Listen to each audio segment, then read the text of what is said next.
Pasamantala, dakilang Diyos, makapangyarihan sa lahat, Diyos ka na buhay, na kumikilos sa amin. Buhay ka, na nagpapakilala patuloy sa amin.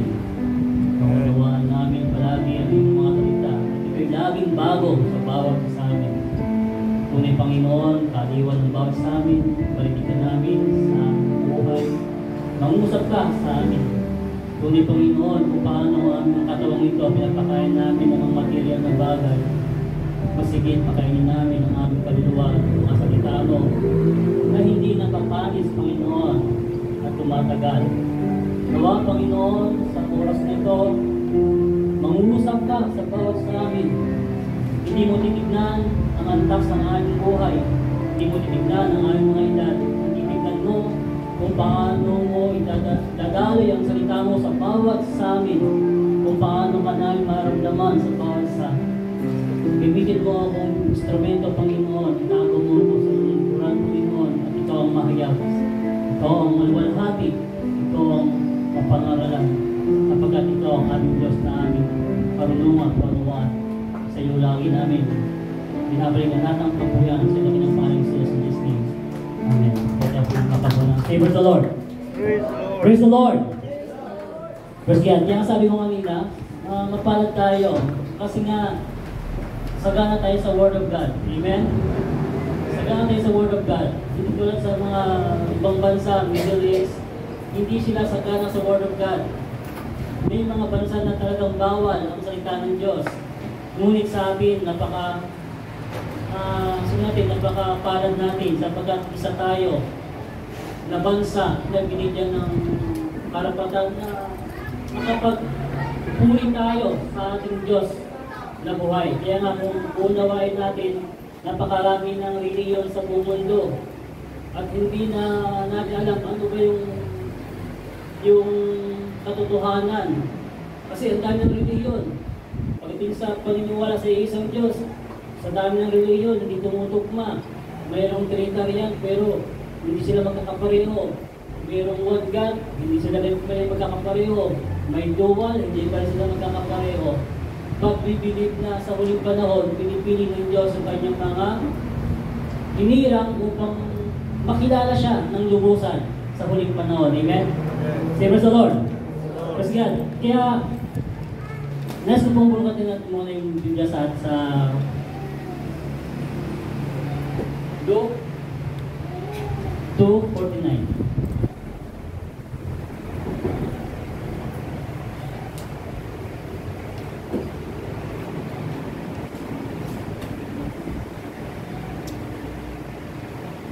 Sa Luke 2:49, at sinabi niya sa kanila, bakit ninyo ako hinahanap? Di baga talastas ninyo na dapat akong maglumaga sa bahay ng aking ama? Sino nagsalita niyan? Jesus. Bata. Sino nagsalita niyan? Jesus. Si Jesus nung siya ay bilang anak. Yan ay bata pa rin ng Panginoon sa Kristo. Si Jesus bilang nagkatawang tao, mayroon siyang kinikilalang ama. At sinabi niya sa kanyang mga magulang, dahil ang araw nang nawawala si Jesus, umuwi na si Maria sa kanilang tahanan at ang paglalakbay sa patungo sa lugar na sa bahay-sambahan ay napakalayo. Ilang araw lalakbayin o oras. Nalaman ni Maria, wala pala si Jesus sa kanyang tabi. Kung ina ka, kung nanay ka, dapat pa lang, paalis pa lang, alam mo yung anak mo kung nasaan. Bago ka makauwi sa bahay, dapat yung anak mo, alam mo nandyan. Pero si Maria, ilang araw pa bago niya naman, nawawala si Jesus. Pero sabi ni Jesus, at sinabi niya sa kanila, bakit ninyo ako hinahanap? Di bagat talastas ninyo na dapat akong maglumagak sa bahay ng aking ama? Maglumagak sa bahay ng aking ama.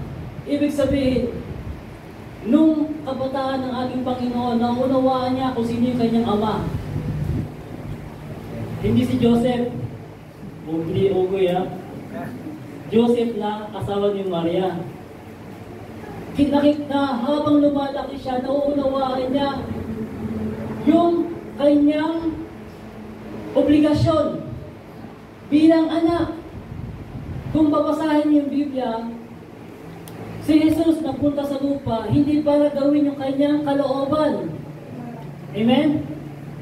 Si Jesus nagpunta sa lupa, meron siyang dapat sundin na kalooban. Ang sabi niya, hindi niya ginagawa ang kanyang kalooban, kundi ang ginagawa niya yung kalooban ng kanyang Ama. Okay, mali dito alam po natin, nang si Kristo ay nasa lupa, walang Ama sa langit, sapagkat siya na nga yung kaisa-isang Diyos na nagkatawang tao at yung gusto niya yung Ama. At bilang anak, meron siyang dapat kilalaning Ama. Amen? Sa panukala, si Kristo, siya ay magiging anak. At bilang anak, may tatawagin siyang Ama. At yung sinasabi ng Panginoon, kalastas ninyo na hinahanap, at sabi niya sa kanila, bakit ninyo ako hinahanap? Di bagat kalastas ninyo na dapat akong maglamagak sa bahay ng aking Ama. Kaya tayo ay naging mga anak din at meron tayong mga ama sa lupa, sa laman. Tama ba? At yung mga magulang natin, hinahangad din ng mga magulang na yung kanilang anak ay hanggat maaari maglumagak din sa bahay-sambahan. Kagalakan ng magulang, yung kanyang anak ay pumasok sa bahay-sambahan. Amen? Tama ba sa mga magulang?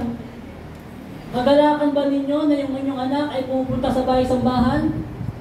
Kagalakan niyo yan. Kami, nila Pastor Efraim, nila Sir Vicky, nung bata kami, no choice kami. Bakit may paano lagi? Pag walang Pag hindi kami makapagsimba, yung tatay namin stricto, papaluin talaga kami. Kaya everyday, meron kaming pagsamba sa lugar na ito. Ito mismo.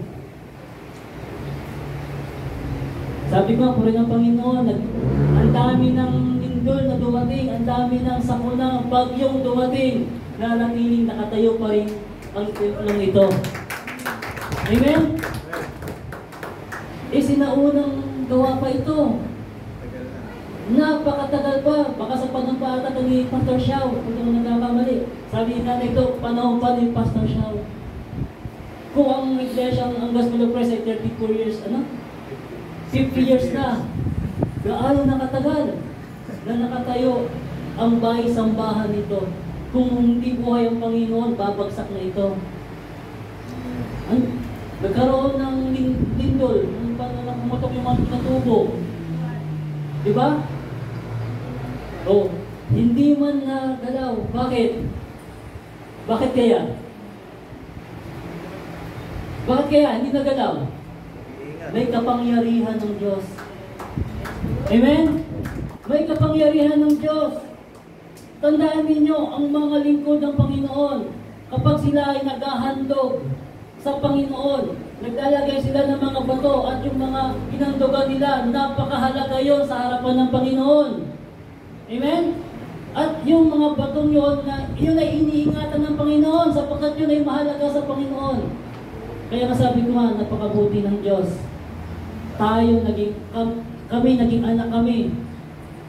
Every time, ano oras na yung pagsamba natin nun? Bata. Oo. 7:30, alas 8. Hindi sa araw-araw. Papasok ka sa school, papasok ka na sa school, whole day. Tapos pagdating mo pa rito, kinakailangan mo pang mag-service. Kaya wala kami pahinga. Totoo lang, inabuso yung pagkabata namin. Wala kami pahinga. Kinakailangan, pag uwi namin, wala po kaming service niyan, maglalakad kami niyan. Pag uwi sa bahay, iwan yung mga gamit, balik na rin sa bahay sa bahay.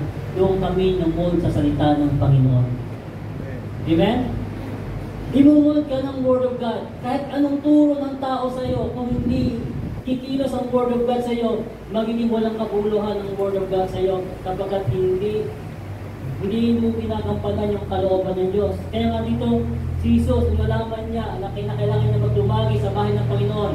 Lagi siya nandoon. Kausap niya lagi yung mga Parisiyo at Skriba na ikipagkatwiranan siya. Sa murang edad niya, na ikipagkatwiranan siya sa salita ng Panginoon. Makita mo ang bata na nagpagkatuwiran sa ganun Diyos at makasarap tignan ng isang ama. Yung tatay mo nga lang, makita mo yung anak mo rito na maliit, umaawit. Iba na yung pakiramdam ng magulang. Amen. Amen? Amen. Makita mo yung anak mo na wala kamuang-muang, o kaya yung anak mo wala kamuang-muang, magbibigay ng tithes. Diba? Tinuturuan mo sa murang edad. Tinuturuan mo bigay ng tithes, ng love offering sa murang edad. Hanggang lumalaki siya, naglalagay. Minsan yung tatay wala ng pera. Pagbigay siya, tay, yung pera, maglalagay ako doon. Bakit nasanay yung bata? Na ang alam niya kapag nagbibigay siya, pagpapalain din siya ng kanyang ng Panginoon. Kaya nga sabi ko nga, tayo mga anak, mapalad tayo na mayroon tayong magulang na may takot sa Panginoon. Tandaan niyo yan.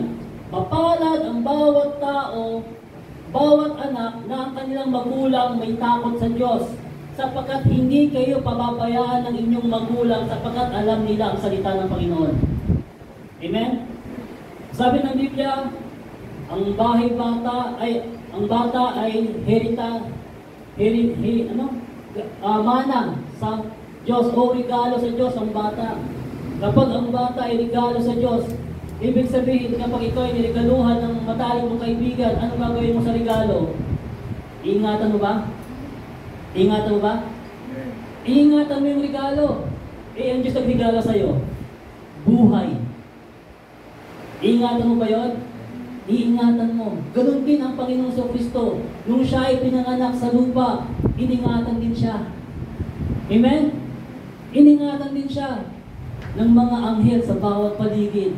Hindi siya hahayaan na siya ay mapahamak sapagkat siya ay bugtong na anak. Sabi ko nga, si Brother Timothy, masaya siya, nakagraduate siya, pero may mas masaya sa iyo yung mga magulang. Sabi ni Brother Joseph, masaya siya kasi hindi na siya gagastos. Hindi yun. Kagalakan ng magulang kung mayroong maabot ang inyong anak na mataas na antas na hindi ka humihiwalay sa paglilingkod sa Panginoon. Maraming mga anak na maraming naabot sa antas sa buhay, pero tignan mo, nawawala sila sa paglilingkod. Pero ikaw na naglilingkod sa Panginoon, na-achieve mo yung gusto mong ma-achieve at nanatili ka sa harapan ng Panginoon, mapalad ka. Amen? Mapalad ka, mapalad tayo sapagkat hindi tayo humihiwalay sa salita ng Panginoon. Proverbs 1:8. Anak ko, dinggin mo ang turo ng iyong ama at huwag mong pabayaan ang kautusan ng iyong ina. Ito ay tumutukoy na to sa magulang at anak. Anak ko, dinggin mo ang turo ng iyong ama at huwag mong pabayaan ang kautusan ng iyong ina. Bakit sinasabi ng Biblia na huwag mong pabayaan ang kautusan ng iyong ina? Sa bahay, sinong maingay? Ha? Sa bahay, sinong maingay? Nanay! Maingay ang nanay. Pero tanungin ko kayo, yung sinasabi ba ng nanay masama? Oh. Pero yung tenga ng anak, naiirita. Ang sinasabi ng anak, ng nanay, puro kabutihan sa anak. Paulit-ulit yan, puro kabutihan. Walang sinasabi ang magulang na pangit sa kanyang anak. Tama? Tama ba? Pero bakit yung anak naiirita? Paulit-ulit. Paulit-ulit. Kasi paulit-ulit. Yun ang pag-ibig kasi ng magulang eh. Ayaw niyang mapahamak yung kanyang anak. Uulit-ulitin niya yan para hindi mapahamak yung kanyang anak. Tama? Tama? Tama ba? Hindi ako magulang. Ba't yung Biblia ang nagtuturo? Amen? Hindi ako magulang pero ang Biblia nagtuturo. Tingnan niyo ang isang nanay. Kapag ang anak niya umalis, kapag gabi na, hindi mapapakali ang nanay. Tama ba? Ano gagawin ng nanay? Tatawagan yan. Uwi ka na. Maaga pa. Uwi ka na. Nag-aalala. Yung anak, wala siyang pakialam. Pero yung nanay, yung magulang, hindi niya na alam kung anong naramdaman ng kanyang nanay na nagkukori na pala. Tama ba? Tama ba? Yeah. Sabi ko nga sa inyo, nung sa Marikina, nag-aaral ako doon, nagkaroon kami ng excursion ba yun yung sa mga kabataan, ito mga bata, sa school, papunta ka sa mga tourist attraction. Nagtaka ako, yung classmate ko, kasama niya nanay niya sa doon. Bus. Dito sa akin ng bus, ang dami-daming bus. Excursion. O, field trip. Sabi ko, bakit sinama mo nanay mo? Pang ano lang to, pang bata. Sabi, ayaw mo to sa nanay ko. Ayaw niya akong, nag-uuri siya kasi baka daw ako mapahamak, baka daw ako mawala, baka ganun yung pag-uuri ng kanyang nanay. O doon na pang estudyante lang yun, sumama siya, nagbayad din yung nanay para bantay yung kanyang anak. Sabi ko nga sa mga magulang, itong magulang ito, iba yung kanilang damdamin sa kanilang anak, yung very protective sila sa kanilang anak, sapagkat mahal na mahal nila yung kanilang anak. Walang magulang na gusto niya mapahamak ang kanyang anak. Amen? Ganun din ang Panginoon. Noong ang Panginoon ay narito sa lupa, pinoprotektahan din siya ng Ama sa pamagitan ng mga anghel. At hindi siya hinahayaan. Although naghihirap siya, pero kinakailangan niyang gampanan yung mga bagay niyon sapagkat yun ang nakatalaga sa kanya. Tayo din mga anak, nahihirapan tayo sa ginagawa ng ating mga ama. Pero hindi natin alam, yun ay isang aral para tayo matuto sa buhay din naman natin. Amen? Minsan pagkasabihan tayo. Minsan si nanay ko sabi niya, uy, tawagan mo na si ano. Pabayaan mo yung matanda na yun. O, diba? Pabayaan, pero yung damdamin ng ina, hindi mo alam eh. Hindi mo alam. Hanggat, sabi nga, hanggat hindi nakikita ng isang ama o isang mga magulang yung kanyang anak doon sa tirahan, hindi kumpleto, hindi mapapanatag ang loob ng mga magulang. Hindi mapapanatag. Kaya nga, sabi ko nga, mapalad tayo, sapagkat meron tayong tatay at mga nanay na mayroong takot sa Diyos at tinuturuan tayo na maglingkod din sa Panginoon. Salamat tayo Panginoon. Kasi yung binibigay ng magulang sa kanyang anak, ipinapasa niya lang yung mga kabutihan ng Diyos na kanyang naranasan. At yung naranasan niya na siya ay iningatan ng Diyos, nakita niya ang kabutihan ng Diyos, gusto din ng magulang na maramdaman din ng kanyang anak yung kabutihan ng Diyos bilang sa kanya, hindi bilang sa tatay. Kasi ikaw na anak, pag naraman mo yung kabutihan ng Diyos, naramdaman mo yung presensya ng Diyos, naramdaman mo yung pag-iingat ng Diyos sa iyo, pupurihin mo ang Panginoon, ang masabi mo, napakabuti ng Diyos. Hindi nagkamali ang mga magulang natin na tayo ay dinadala lagi sa bahay-sambahan para magpuri at sumamba sa Kanya sa Espiritu at katotohanan. Amen? Kaya sabi ko nga, napakabuti ng Panginoon, lalo na kayong mga magulang na may anak, na tinuturoan ninyo ang inyong anak na magkaroon ng takot sa Panginoon. Next verse. 9. Sapagkat sila ay magiging tali ng biyaya sa iyong ulo at mga kwintas sa ligid ng iyong leeg. Next 10. Anak ko, kung ikaw ay hikayatin ng mga makasalanan, huwag mong tulutan. Payo ng magulang yan. Tama ba? Tama ba? Payo ba ng magulang yan? Saan ka nakita magulang? Oh, anak, kung sa'yo maiinom, punta ka doon ha. Anak, kung sa'yo pupukan, doon ka. Hindi walang magulang mag-uutos doon. Ang sasabihin ng magulang, anak, kung may gulo, iwas ka na anak. Kung may mga barkada kang kaibiso, iwas na. Anak, kung may barkada kang ganito, umiwas ka na para hindi ka mapahamak. Tama ba? Tama ba yun?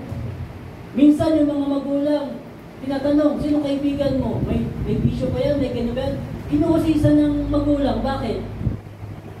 Kasi ayaw niya yung kanyang anak mapariwara. Totoo, ang anak mo, nababantayan mo sa bahay.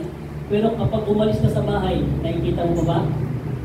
Hindi mo na rin alam kung anong ginagawa niya. Kaya yung magulang, hanggat maaari, kaya kung kaya niyang protektahan yung kanyang anak, gagawin niya. Kaya nga sabi ko nga, tayong mga nakakalam ng Word of God, tinuturuan tayo ng kanyang purely Word of God. Tinuturuan tayong umiwas sa lahat ng gawang masama. At yung mga magulang natin, nagsasabi sa mga kanilang mga anak, na ito ang gawin ninyo, ito ang gawin ninyo, ito ang gawin ninyo, sapagat ito yung mabuti sa harapan ng Diyos. Amen? Kaya sabi ko nga, kapalad tayo na may mga magulang tayo na tinuturuan tayong magkaroon ng takot sa Panginoon. Sabi ko nga yung tatay namin, very stricto. Napaka-stricto yun. Na talagang kapag hindi kami nakapagsimba, talagang luluhod ka, o kaya papaluin ka. Kaya para walang palo, simba na lang. No choice eh. Pero hindi mo naunawaan ng bata kayo. Bata ka pa nun. Pero later on naunawaan mo. Yung ginagawa pala ng magulang mo sa iyo, napakahalagang bagay pala yun. Amen? Sa mura ng edad, hindi mo alam, hindi mo naiintindihan yun. Pero habang lumalaki ka, doon mo na-realize, yung ginagawa ng magulang mo sa iyo, isang napakalaking bagay pala. Napaka-very precious pala na hindi pwedeng agawin ninyo man yung salita ng Diyos na natanim na sa iyo. Yung mga pag-aari, makukuha pa yan. Yung mga kayamanan, makukuha pa yan. Pero yung karunungan na naunawaan mo na salita ng Diyos, hindi na kaya nakawin ninyo man yan. Amen? Kaya mga anak, sabi ng Biblia, magsitalima kayo sa inyong mga magulang. Amen? Sa mga anak, say praise the Lord. Say praise the Lord. Ayaw sa mga bata, baka pagtapos ito, magtampo kayo sa akin ha. Huwag kayong magtatampo. Dapat kayong mamunod sa Word of God. Pasalamatan ninyo ang mga magulang ninyo na kayo ay dinadala sa bahay-sambahan. Amen? Pasalamat kayo sa mga magulang ninyo. Kasi ito lang yung tamang paraan para magkaroon kayo ng tinatawag na karunungan sa salita ng Panginoon. Sapagkat kung hindi kayo pupunta sa bahay-sambahan, wala kayong malaman ng Word of God. Marami kayong malaman, puro mga marites, buhay ng mga may buhay. Yan ang malalaman ninyo na walang kabuluhan. But the Word of God, ito yung matutunan ninyo, buhay mo mababago at magiging malapit ka pa sa Panginoon. Unang Kronika 28:9.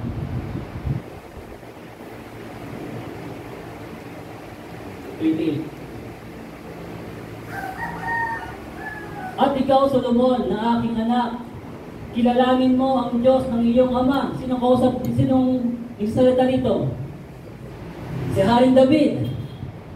Ang kausap niya yung kanyang anak. Ang sabi ni Haring David, at ikaw, Solomon, na aking anak, kilalanin mo ang Diyos ng iyong ama. Sinong amang tinutukoy dyan? Si Haring David.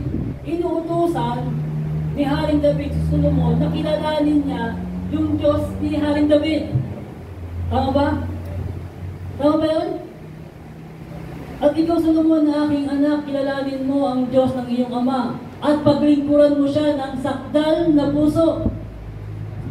Tignan nyo, ang isang hari na napakagaling at nung kanyang kabataan, na-realize na ramdaman niya na yung kabutihan ng Diyos sa kanyang buhay habang siya'y bata at naging hari siya. Hindi siya pinabayaan ng Panginoon. Kaya sabi niya, at ikaw, Solomon, na aking anak, kilalanin mo ang Diyos ng iyong ama at paglingkuran mo siya ng sakdal na puso at ng pusang pag-iisip sapagkat sinasaliksik ng Panginoon ang lahat na puso at naalaman ang lahat na akala ng pag-iisip.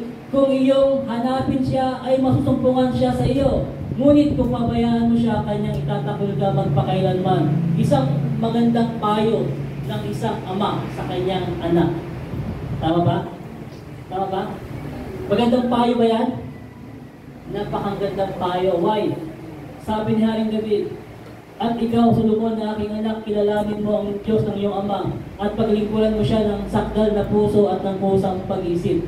Yung sakdal na puso, pusang pag-isip, dapat hindi ka nasasabihan, magsimba ka. Dapat pag-araw ng linggo, hindi ka nasabihan, magsimba ka anak, anak, i-prepare mo na yung gagawin mo sa araw ng linggo, anak, hindi na dapat kasabihan ng magulang yan. Dapat sa iyong puso, magkaroon ka na ng tinatawag na kusa. Pag sinabing kusa, anong papasok sa inyong kaisipan? Pag sabing kusa, anong sabi nun? Hindi kusa. Kusa. Ibig sabihin, voluntary. Ikaw na mismo sa sarili mo. Hindi kinakailangan sabihan, gagawin mo na yung mga bagay na alam mong tama sa harapan ng Diyos. Kaya nga si Haring David, alam niyo, nakakatuwa to si Haring David, kahit matanda na siya, lumalaban pa rin. Bakit siya lumalaban? Kasi alam niya, hindi siya pababayaan ng Panginoon sa digmaan. Sabi ng kanyang mga warrior, mahal na hari, huwag ka na lumaban, matanda ka na. Dito ka na lang. Sabi ni Haring David, hindi. Lalaban pa rin ako kahit matanda ako sapagkat ako ay pinagtatagumpayan ng Panginoon. Tingnan mo, kaya pala nanalo si Haring David sa labanan, hindi sa kanyang galing at lakas, kundi dahil sa kakampi niya ang Panginoon. Amen? Maging tayo man, kung kakampi natin ang Panginoon, hindi tayo mapapahamak o mapapariwara sapagkat kakampi natin ang Panginoon. Kaya masabi ko nga, yung ating mga na-achieve, panlupa, importante yan. Pero sana kung gaano natin na-achieve yung mga pangarap natin sa lupang ito, dapat ma-achieve din natin yung gusto ng Diyos sa buhay natin. Amen? Amen? Para ma-achieve yung gusto mo sa buhay, gagastos ka, ang napakamahal, pagbabayad ka ng tuition fee, may baon pa, marami pang kailangan, gastusin, para maabot mo yung gusto mo sa buhay. Pero yung pinapaabot ng Diyos sa atin, walang gastos. Amen? Tama? Naggastos ba? Wala. Pero yung ibibigay niya sa'yo, hindi kayang ibigay yun ng school sa'yo. Pag na-achieve mo yung gusto ng Diyos sa buhay mo, hindi kayang ibigay ng school yung na-achieve yung ibibigay ng Diyos sa'yo. Yung buhay na walang hanggan, hindi kayang ibigay ng paaralan niya. Karunungan, kayang ibigay din ng Diyos yan. Kaunawaan, kayang ibigay pa rin ng Diyos yan. Kaya nga sa Biblia, sino pinakamatalinong tao sa Biblia? Oh, di ba? Sino pinakamatalinong tao sa Biblia? Na walang naging gaya niya ng panahon niya. Sino? Si Solomon. Si Solomon, na nagkaroon din siya ng takot sa Panginoon dahil kay Haring David. Nagkaroon siya ng tinatawag na pagsamba dahil kay Haring David, yung kanyang tatay, na nakilala ang Panginoon.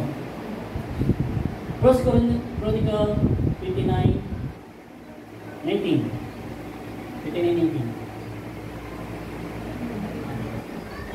At bigyan mo naman si Solomon na aking anak ng sakdal na puso upang ingatan ang iyong mga utos, ang iyong mga patotoo, at ang iyong mga palatuntunan, at upang gawin ng lahat na bagay na ito, at upang itayo ang templo na siyang aking ipinaghanda. Kaya dito at bigyan mo naman si Solomon ng aking anak ng sakdal na puso. Nagsusumamo si Haring David sa Panginoon na yung kanyang anak naway bigyan ng Diyos ng sakdal na puso.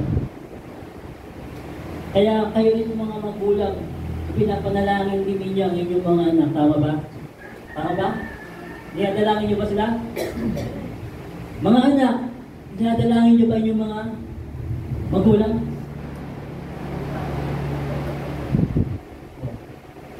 Kung paano idinadalangin kayo ng inyong mga magulang, grabe sila manalangin. Iiyak pa yan sa Diyos.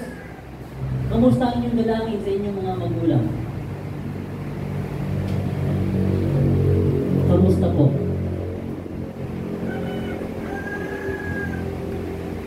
Wala akong pinapatamaan dito para sa atin lahat. Kasi mostly, mas malaki ang panalangin ng magulang kaysa anak, at yung anak parang baliwala lang sa kanilang mga magulang. Tama ba? Tama ba? Huwag natin antayin gano'n. Kung nakikita ninyo yung magulang ninyo, nagpapagod, nag-i-effort para sa inyo, ano ba naman ipanalangin nyo sila sa Panginoon? Wala namang bayad yan. Tama ba? Tama ba? Walang bayad, libre yan. Idalangin mo sa Diyos. Idalangin mo sila sa Panginoon na patuloy silang gabayan patuloy silang pagpalain, patuloy silang palakasin, patuloy silang ingatan ng Panginoon. Hindi lang lagi magulang ang mananalangin sa iyo, magpo-provide sa iyo. Hindi lang lagi magulang ang magbabantay sa iyo. Ikaw, karapatan mo rin, idalangin ang iyong mga magulang at sumamo ka sa Panginoon na pagpalain sila at ingatan din naman sila. Ibalik natin sa magulang natin ang mga bagay na mabuting ginawa ng magulang sa atin. Say, praise the Lord. Praise the Lord. Naunawaan po ba natin? Magulang at sa anak. Sapagkat si Kristo nung siya ay nasa lupa, ibinabalik niya ang lahat ng kapurihan sa Diyos. Amen? Tama ba? Ang lahat ng kapurihan, ibinabalik niya sa Diyos. Ibig sabihin, nung si Kristo ay nasa lupa, tinuturuan tayo kung ano ang ating magiging gampanin bilang anak. At kung meron tayong tatay, anong ating gagawin sa ating tatay? Matuto tayo ibalik yung mga papuri sa ating mga magulang. Hindi bigyan sila ng sama ng loob. Mostly, mga anak, sama ng loob na ibibigay. Tama mali? Tama mali? Mostly, sama ng loob ang ibibigay ng anak sa magulang. Sabi ng mga tao, pag si Pastor, puro anak talaga tatamaan na. Hindi po kayo tinatamaan. Tinuturuan ko lang po kayo, tinuturuan ko lang po tayo ng Word of God, ng tamang gawain natin bilang anak sa ating mga magulang. Sapagkat si Kristo man bilang anak, natuto siyang tumalimat sa kanyang ama. Amen? Tumalima sa kanyang ama. Hanggang sa kahirapan, hanggang sa kamatayan, tumalima siya sa kanyang ama. Amen? Amen? Tumalima siya. Kaya tayo mga anak, huwag natin sasagot-sagutin ang ating mga magulang. Isa sa pinakaayaw ng Diyos yan, sasagot-sagutin natin ang ating mga magulang. Be respect. Amen? Matuto tayong rumispeto sa ating mga magulang. Ako, yung tatay ko, stricto yan. Siguro yung loob ko sa tatay ko, malayo kasi napaka-stricto. Alam mo yung, pag may problema ako, hindi ko pwede sabihin sa tatay ko. Dahil pag sinabi ko, baka paluin ako. Kasi, stricto siya. Kaya dalangin ko lang sa Panginoon na sana, ma-overcome ko to, yung father ko. Kaya dalangin ko na patuloy siyang mag-ikot. Isa sa pinapasalamatan ko sa Panginoon, dahil yung tatay ko talagang simulan sa gawain ito. Na naglingkod siya, hindi siya yung nakikita sa harap, gitara lang, electrician lang, technician lang, driver lang ng gawain, pero ginagawa niya yun to glorify God. At nung nagkasakit yung tatay ko, piniro ko tatay ko. Sabi ko, tay, no choice ka na. Kaya kami muna ako palagi every time na papalitan kita ng damit. Kasi no choice siya eh. Kaya sabi ko, tay, yakap. Yayakap sa akin ganun. Tapos tumatawa yung tatay ko. Dati di ba ko niyayakap mo yun, no choice yun yun, nakapin daw ko. Pinipiro ko. At nakikita ko yung ngiti bago nawala yung father ko. Kaya sabi ko, it's not too late na hindi natin may padama sa ating mga mahal sa buhay yung pagmamahal na ibinigay ng mga magulang sa atin. It's not too late. Ibalik natin yung pagmamahal na ibinigay ng mga magulang sa bawat sa atin. Amen? Amen? Mahirap pang ibalik? Mahirap pang ibalik? Hindi mahirap ibalik yun. Huwag lang ninyong bibigyan lagi ng sama ng loob ang inyong magulang. Pera? Nakakagamot ba yung pera? Respeto. Ang sasabi ko lagi, matuto tayo ng respeto. Kasi kung i-respeto mo magulang mo, kung i-respeto nyo magulang ninyo, i-respeto ninyo rin ang Panginoon Diyos. Sapagkat siya may utos niya. Amen? Dapat ang Panginoon. Colossians 3:20.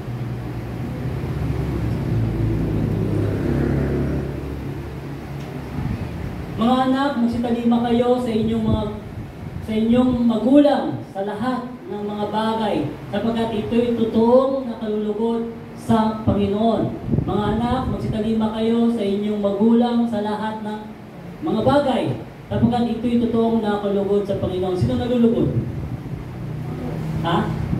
Sa pagkalima mo bilang anak sa iyong magulang, sinong nalulugod? Diyos. Yung Diyos. Tingin nyo, ikaw na anak, kapag nirespeto yung nanay mo, kapag sumusunod ka sa nanay mo, hindi mo binibigyan ng problema mga magulang mo, nagbibigay ka ng kaluguran sa Diyos. Akala natin ang kaluguran sa Diyos, yung mga ganito, gagawin mo. Hindi yun. Respetuhin mo magulang mo, magbibigay ka na ng kaluguran sa Diyos. Mapupuri mo na ang Panginoon. Mahirap ba magbigay? Mahirap ba bigyan ng kaluguran ng Panginoon? Hindi. Irespetuhin nyo lang ang mga mahal ninyo sa buhay. Tuwang-tuwa ang mga magulang ngayon. Amen? Tuwang-tuwa ang mga magulang. Pero sabihin ko sa inyo, deserve nyo po yan. Amen? Amen? Deserve nyo yan. Sa mga anak, it's not too late na hindi nyo maibigay ang pagmamahal nyo sa inyong anak. Huwag kayong mahiya. Hindi nakahiya. I-express ang pagmamahal sa magulang. Nakahiya ba? Hindi nakahiya yan. I-express yung pagmamahal nyo sa inyong mga magulang hanggat buhay pa sila. Baka pag dumating panahon na wala, naku lang, mahal na mahal kita.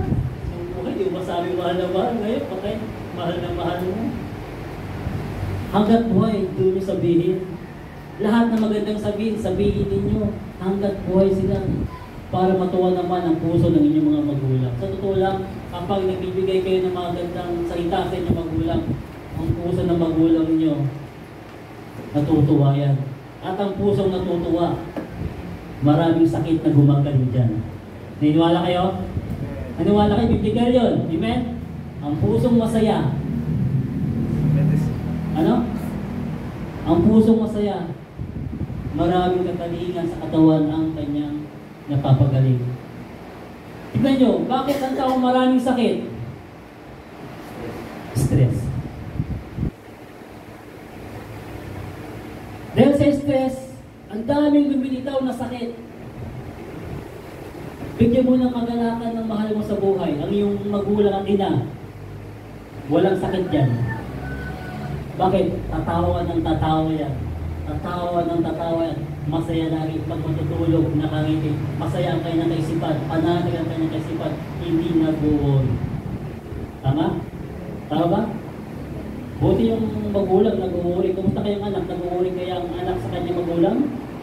Baka sabihin ng anak, papayaman, matanda na sila. Matatanda na yung mga yan. Alam na yung ginagawa nila. Eh, hindi po ba yun? Kung ang inyong magulang nag-uwi sa inyo, mag-uwi din kayo dapat. Magulang nyo sila. Kaya nga ang ating Panginoon nagturo sa atin ng tamang turo. Ang sinabi ng Panginoon, ginagawa niya ang kalooban ng kanyang ama, hindi ang kanyang sarili. Huwag nyo gawin ang gusto ninyo, ang gawin ninyo yung kalooban ng inyong mga magulang. Ang kalooban ng inyong magulang ano? Mag-iingat ka, kumain ka palagi sa oras, huwag kang magpapagabi. Tama ba? Huwag kang magpapagabi, huwag kang pupunta sa mga barkada na walang kabuluhan. Kaya sinasabi ng magulang, puro mabuti. Puro mabuti. Walang magulang na masamang sinasabi. Kaya, maging ano tayo, maging mapagpasalamat tayo sa ating mga magulang. Psalms 127:3.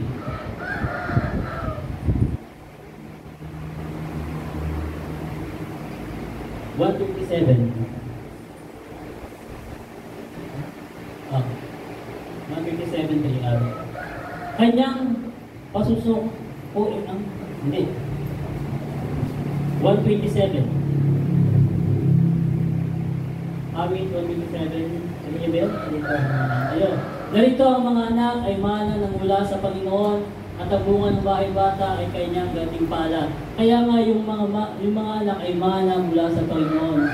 Kaya yung mga anak iniingatan ng mga magulang kasi yan ay mana sa Diyos.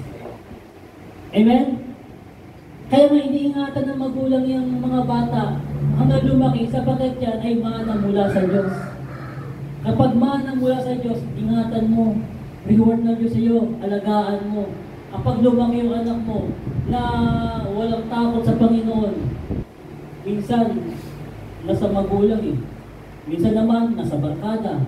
Pero kung ang magulang ginawa mo ng lahat at yung kanyang buhay na pariwara pa rin, wala ka nang sagutin doon.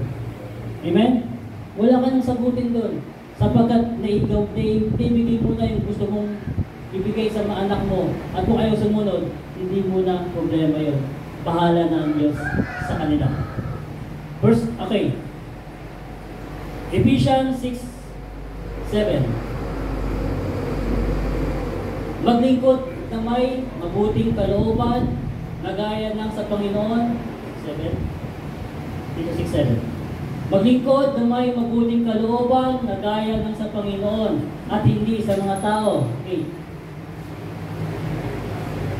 Yamang napag-alaman na anumang mabuting bagay na gawin ng bawat isa ay gayon din ang muling tatanggapin niya sa Panginoon, maging alipin o layaman. Kaya kung ano yung ginagawa natin, yun din yung balik sa atin. What you sow, you reap. Kapag naging mabuti kang anak, sama yung magulang, darating ang panahon, magiging mabuti rin yung mga anak ko sa iyo. Vice versa lang po yan.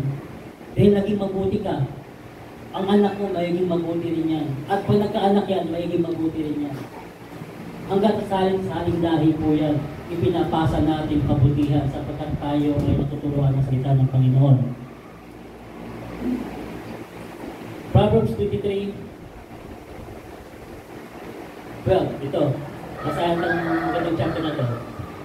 Proverbs 23:12. Ihilig mo ang iyong puso sa turo at ang iyong mga pakinig sa mga salita ng kaalaman. Kaya ihilig mo ang iyong puso sa turo at ang iyong mga pakinig sa mga salita ng kaalaman. Next, 13. Huwag mong ipagkait ang saway sa bata, sapagkat kung iyong hampasin siya ng pamalo, siya'y hindi mamamatay. Kaya dito ako nag-uutos, ang salita ng Diyos na huwag mong ipagkait ang saway sa bata. Ibig sabihin, sawayin mo. Huwag mo ipagkait, kailangan mong sawayin. Sapagkat kung iyong hampasin siya ng pamalo, siya hindi mamamatay. Ibig sabihin, hindi rin masamang mamalo. Tama ba? Pero may batas ngayon. Tama ba? Anong batas ngayon? Ha? Pag pinalo mo yung bata, pwede magreklamo yung anak mo. Yung Word of God, sinisira ng batas ng tao. Ang Biblia nagsasabi, sawayin mo ang bata at hampasin mo sapagkat hindi naman niya mamamatay. Yung mga batang napalo, sila yung lumalaki na may takot sa Panginoon. Tama ba? Sa mga napalo dyan, kaway-kaway naman. Ay, sinanay, nasampal. Hindi palo, sampal. Kami, tati namin, palo talaga. Pero with treasure that, tinitreasure ko yung mga bagay na yun. Kasi kung hindi kami napalo, baka napariwara rin kami. Dahil sa palo, natuto kami sumunod sa kalooban ng Panginoon. Until now, nagpapatuloy po ako na naglilingkod sa Panginoon. Amen? Kaya, next verse. Iyong hampasin siya ng pamalo at iligtas mo ang kanyang kaluluwa sa siya. Tingnan mo, inuutusan kayo magulang. Inuutusan kayo magulang. Iyong hampasin siya ng pamalo at iligtas mo ang kanyang kaluluwa sa siya. Yung siya, yun yung kapahamakan, kamatayan, ibig sabihin niya. Iniligtas mo ang kanyang buhay sa kapahamakan, sa kamatayan. Kaya pag pinalo yung bata, was ng bata na palo, hindi na ulitin eh. Tama ba? Tama ba? Hindi na ulitin kasi, pero pag pumalo ka, ay wala. Hindi ulit-ulit yan. Yung mga teacher na, kung mamalo eh, parang nanay mo sila eh. Noon, yung teacher namin, kahit pa nga nila magulang namin, pamalo eh. Talagang, grabe mamalo mga teacher noon. Pero, yung mga teacher noon na mga terror, talagang tumitino yung mga estudyante. Tama ba? Yung mga estudyante ngayon. Kung sagot-sagotin ka ng teacher, walang respeto. Bakit? Kasi may batas sila eh, na bawal silang saktan. Kaya yung mga estudyante ngayon, lumalaki na walang modo. Sana yung mga taga-Sidarian, nakikitaan kayo ng liwanag sa inyong paaralan. Mag-glorify ang Diyos sa inyong mga ginagawa sa inyong school. Huwag kayong makiayon sa mga hindi mananampalataya. Next verse. Anak ko, kung ang iyong puso ay magpakapantas, ang puso ko'y natutuwa sa makatuwid bagay ang akin. Next. Oo, ang aking puso ay magagalak pagka ang iyong mga labi ay nagsasalita ng matuwid na mga bagay. Kapag ang anak mo kasalita ng matuwid na bagay, ang magulang natutuwa. Kapag ang anak mo ay nagmumura, natutuwa ba kayo? Ha? Dito, oo, ang aking puso ay nagagalak pagka ang iyong mga labi ay nagsalita ng matuwid na mga bagay. Dapat ang lumalabas sa inyong mga bibig ay puro katotohanan. Hindi ka nagmumura. Hindi yung nadulas ka. Ay, hindi ko sinasadya yun, napamura lang kasi nadulas. Hindi excuse yun. Kasi kung ano yung sinasabi mo, yun ay laging ibubukan yung labi mo. Madulas ka man, magulat ka man.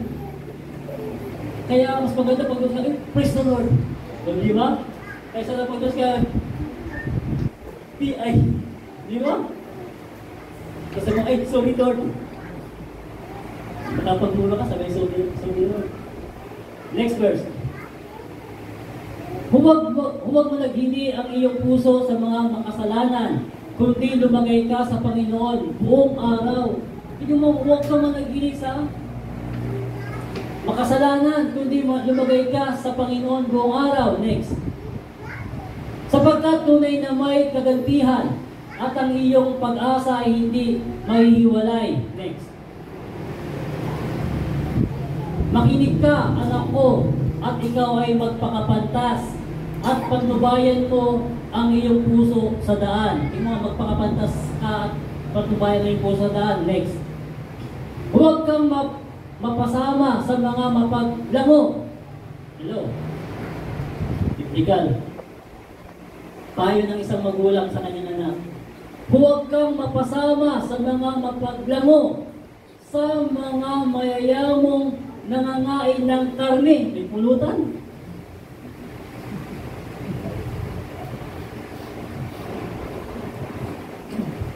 Hello. Huwag kang mapasama sa mga mapaglango, sa mga mayayamong nangangain ng karne. Di ba may pulutan? Ang mga gilong, may pulutan. Huwag. Ang sabi ng Biblia, huwag, stop. Hindi yung pagniyaya ka, nakakaiyak kasi kaibigan mo na siya, matagal mo siyang kaibigan, hindi mo na kami nakita, nakaya namang hindian. Alam mo masama, stop, huwag. Huwag mo isang alang-alang yung kaluluwa mo dahil lang doon. Amen? Dahil sa pakikisama. Huwag. Ikaw ang may alam. Yung barkada mo, hindi niya alam yung pananampalataya mo. Dapat yung pananampalataya mo, panindigan mo. Amen? Next.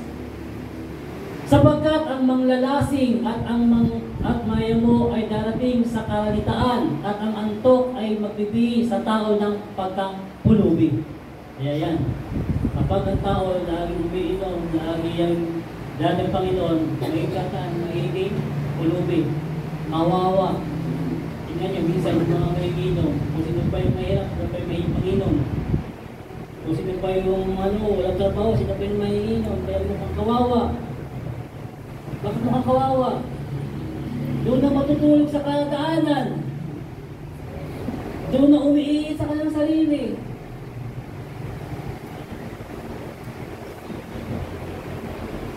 Next verse. Tingin mo ang iyong ama na aking anak ka at huwag mong hamakin ang iyong ina kung siya'y tumanda. Yan sasabi kanina. Kapag matanda na yung mga magulang ninyo, huwag niyong hamakin. Kapag matanda na yung magulang ninyo, huwag niyong pagpasahin. Tama ba yan? May mga anak, yung kanilang magulang, kanilang matanda na, ikaw na lang yung mag-alaga. Ikaw na lang. Ikaw na lang. Ikaw na lang.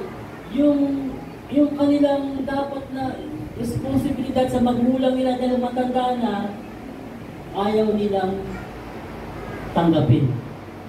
Lalo na pag bedridden. Tama ba? Tama ba? Pero sabi ito, dinggin mo ang iyong ama na naging anak ka at huwag mong hamakin ang iyong ina kung siya'y tumanda. Huwag mong hamakin. Sa mga anak, say praise the Lord. Praise the Lord! Hindi ko turo to. That's the Word of God. Tinuturuan tayo ng tamang pag-uugali ng isang anak sa kanyang magulang at isang magulang sa kanyang anak. Ito ang sabi ko, si Kristo ay naging anak din naman. At bilang anak, nagbigay siya ng example sa kanyang mga ginawa ay hindi siya humiwalay doon sa kalooban ng Diyos. Next. Bumili ka ng katotohanan at huwag mong ipagbili. Oo, karunungan at turo at pagkaunawa. Next. Ang ama ng matuwid ay magagalak na lubos at siyang nagkakaanak ng pantas na anak ay magagalak sa kanya. Tama naman yan. Next. Mga tuwa ang iyong ama at ang iyong ina at nagalak siyang nagalak sa iyo. Next. Anak ko, ibigay mo sa akin ang iyong puso at malugod ang iyong mga mata sa aking mga daan. Next. Sapagkat ang isang patutot ay isang malalim na lubak at ang babaeng di kilala ay makipot na lungaw. Ito'y tumutukoy na sa isang binata na hindi niya kilala kung sino yung kanyang kakasamahin. Kukuha na lang ng isang tao o kakasamahin, ang payo ng magulang ay ito, huwag. Kapagkat ang isang patutot ay isang malalim na lubak at ang babaeng hindi kilala ay makipot na lungaw. Hindi mo kilala o huwag mo pakasamahan. Kung may ka pa kisamahan sa church na. Amen? Huwag kang kukuha sa labas. Kung kukunin mo yung nasa church na sapagkat alam na nila ang salita ng Panginoon. Alam na nila ang katwiran ng Panginoon. Hindi ka na mahihirapan. Kaya marami tayong nais gawin na makalugod tayo sa Panginoon. Sabi ko nga, kung gusto nyo bigyan kaluguran ng Panginoon, kayong mga anak, bigyan nyo lang ng respeto ang inyong magulang, ang Diyos natutuwa na pala. Amen? Amen?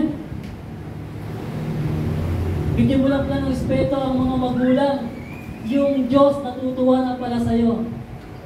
Parang sabihin natin, ang mabaw na kaligayahan ng Panginoon, no? Kasi gagawin mo lang yun, pero yung Diyos naaaliw na sa'yo, natutuwa na sa'yo. Bakit? Good moral yun eh. Tama ba? Mabuti yun eh. Lahat ng mabuti kinalulukuran ng Panginoon. Lahat ng masama inayayabutan ng Diyos. Okay, last verse po natin.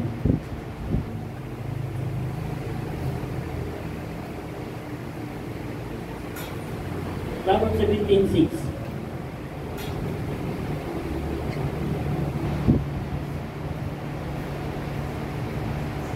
Ang mga anak ng mga anak ay putong ng mga matatandang tao. Ang mga anak ng mga anak. Nag-isip sila. At ako, nag-isip ako eh. Malolo. Ang mga anak ng mga anak ay putong ng mga matatandang tao. At ang kaluwalhatian ng mga anak ay ang kanilang mga magulang. Salamat ang Panginoon. Ang ganda ng Word of God. Amen?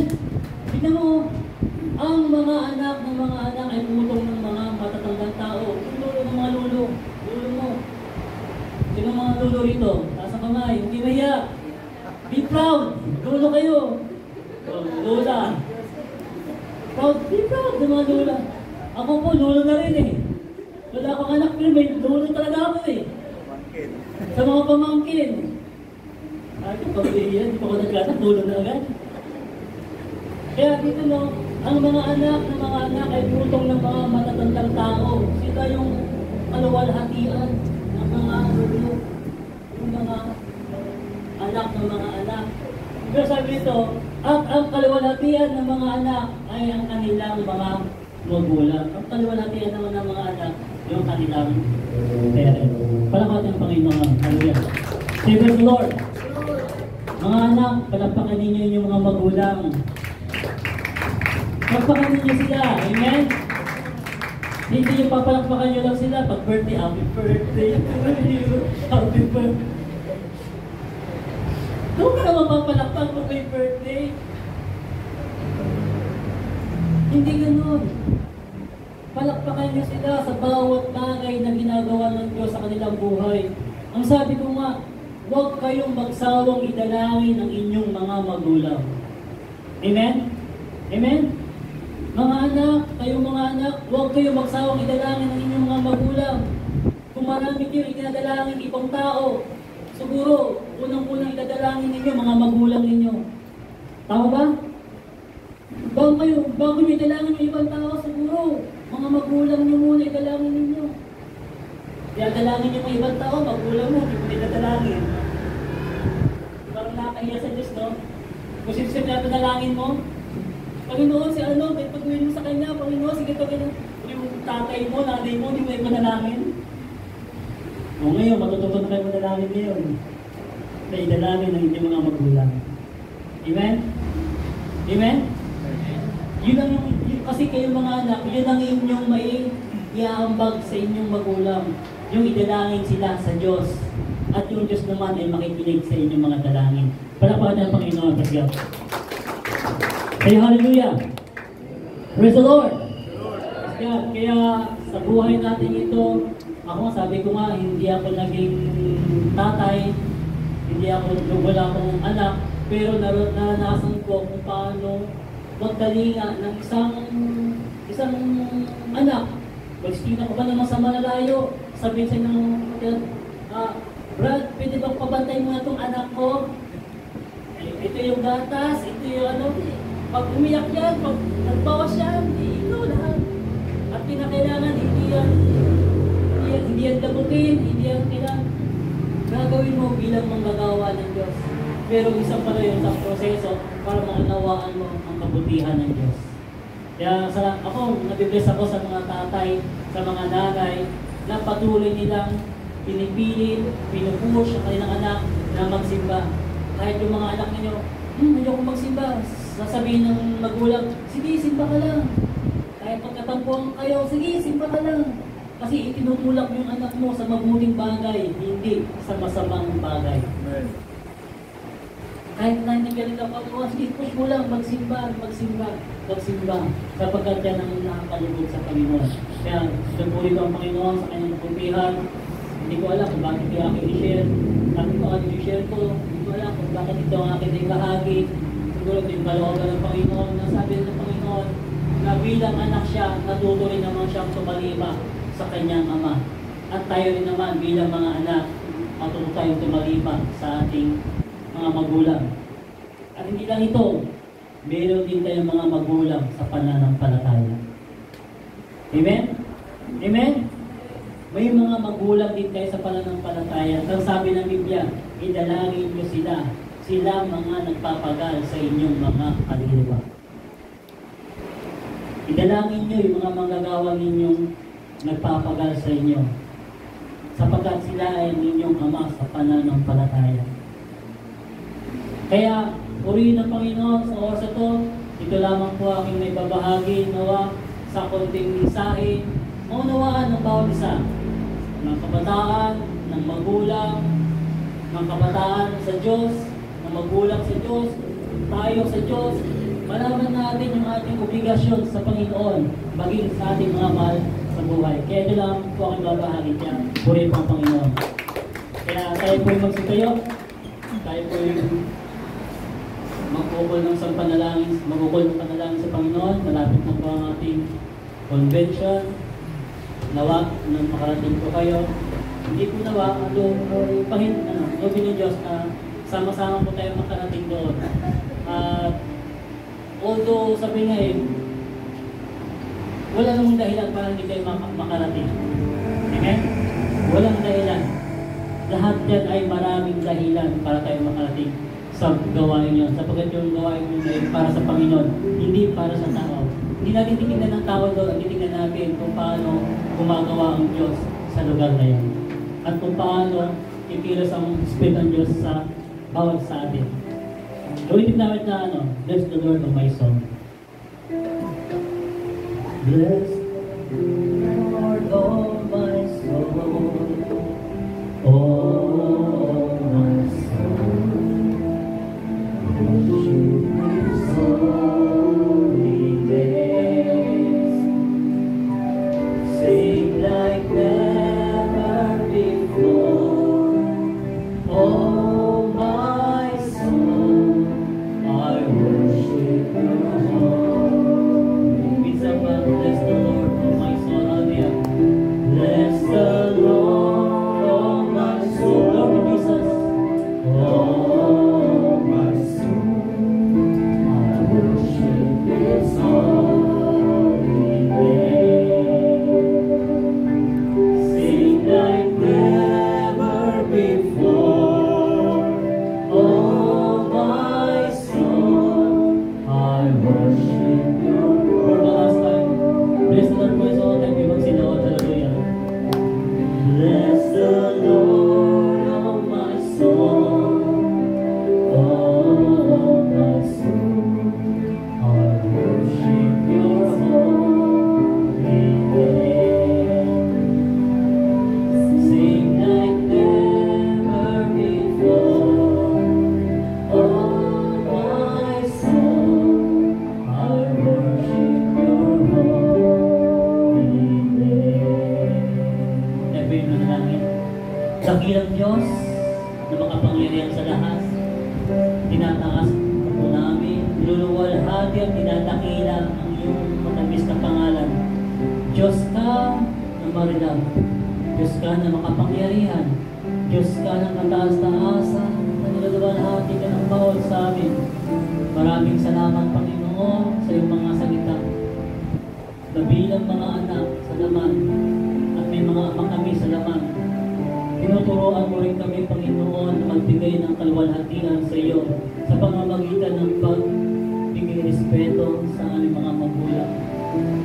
Nawa, Panginoon, ang mga kabataang ito, magkaroon sila, Panginoon, ng pagmamahal sa kanilang mga mahal sa buhay. Matuto silang idalangin ang kanilang mga magulang. Matuto silang pasalamatan ang kanilang mga magulang sa konting bagay o sa maliit na bagay. Mga pasalamatan mo. Kapag ito'y kalooban mo. Salamat mo, Panginoon, sapagkat binigyan mo kami ng mga magulang sa laman na siyang nagturo sa amin upang kami ay maglingkod sa Panginoon. Maraming salamat sapagkat binigyan mo sila ng karunungan upang kami ay matuto rin ng iyong mga salita. Ginamit mo ang aming mga magulang upang kami ay mamod sa salita mo. Nawa, Panginoon, sa mga kabataang narito, Panginoon, nawa ang salita mo ay magdumimo sa kanilang puso kung paano sila magkakaroon ng kaaliwan, kagalakan sa kanilang mga mahal sa buhay. Hindi bigyan ng sama ng loob ang kanilang magulang, kundi bigyan ng kagalakan. Turuan mo rin, Panginoon, ang mga magugulang, Panginoon, na sila ay bigyan mo ng sapat na karunungan, na patuloy silang magpaalala sa kanilang mga anak, na sila ay paalalahanan palagi sa aral at salita ng Diyos, upang ang kanilang mga mahal sa buhay, ang kanilang mga anak ay hindi tumalikod sa iyong mga palatuntunan. Ikaw na aming Diyos na kinikilala, ikaw ang aming tunay na Ama. Panginoon, bukurin mo kami sa tali ng kasanggalan ng iyong pag-ibig. At bawat salita, Panginoon, na aming maririnig, naway ito'y aming masunod. Kahit na ito'y may kahirapan, ito'y aming pagsikapan, magampanan ang pagsunod sa iyong mga salita. Sapagkat ito ang kaaliwan mo, ang kami ay sumunod ayon sa iyong kalooban.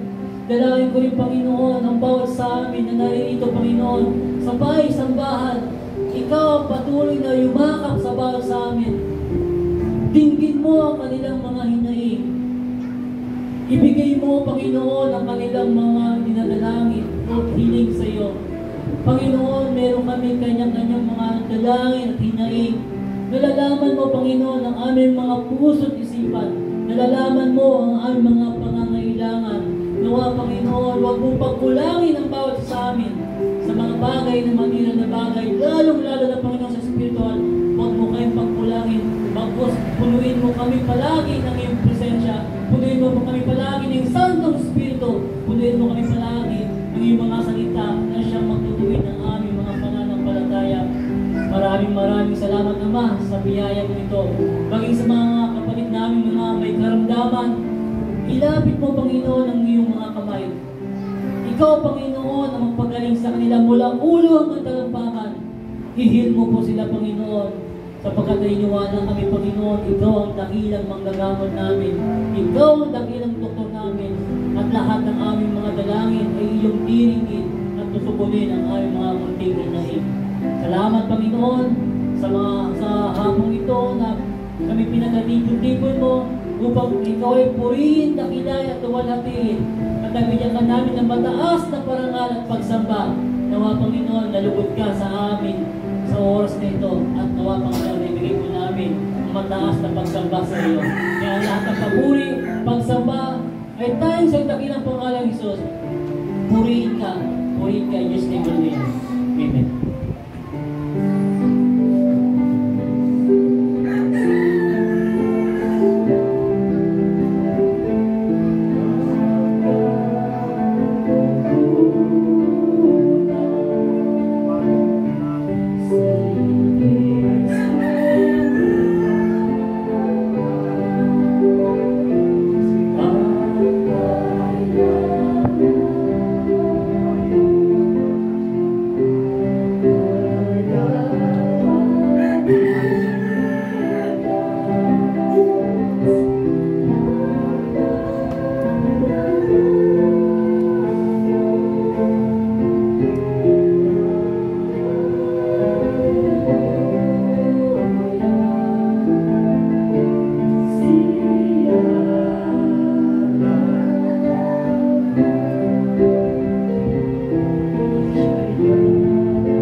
Magpasalamat kayo sa Panginoon sapagkat siya ay mabuti, sapagkat ang kanyang magandang loob ay magpakailanman. Siya nawa. Amen.